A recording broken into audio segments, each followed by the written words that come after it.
आज बन रहे हैं जनाब आलू के मज़ेदार से पकोड़े। और ये पकोड़े किस तरह से बनाए जाते हैं ये मैं आपको दिखाऊंगी, बताऊंगी। और यहाँ पर मैंने कुछ पकोड़े बना कर रख लिए हैं और ये मैंने किस तरह से बनाए हैं ये हम देखेंगे आज की इस वीडियो में।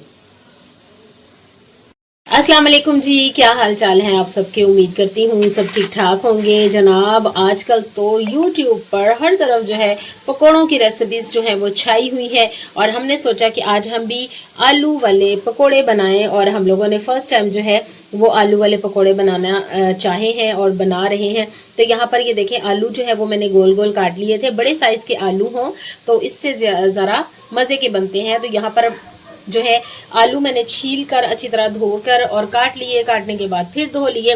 और यहाँ पर जनाब एक प्याले में बेसन जो है मैंने अच्छी तरह से मिक्स कर लिया है। इसमें नमक, मिर्च, सारा कुछ जो मसाले हैं वो ऐड कर लिए हैं।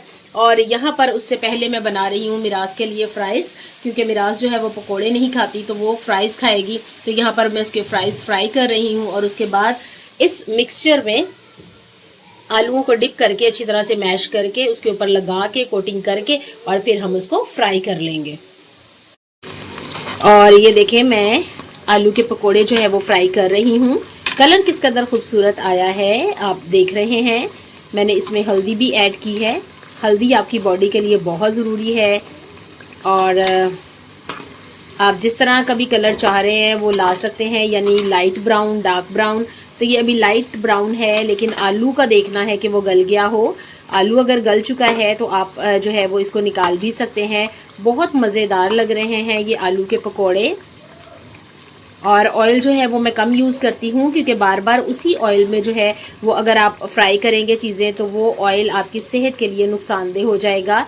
इसलिए मैं कम यूज़ करती हूँ ताकि उसको बार बार यूज़ ना करना पड़े। और ये देखिए जनाब, मेरे आलू के पकोड़े जो है वो रेडी हो गए हैं और इस तरफ जनाब मिराज की फ्राइज़ भी रेडी हो गई है।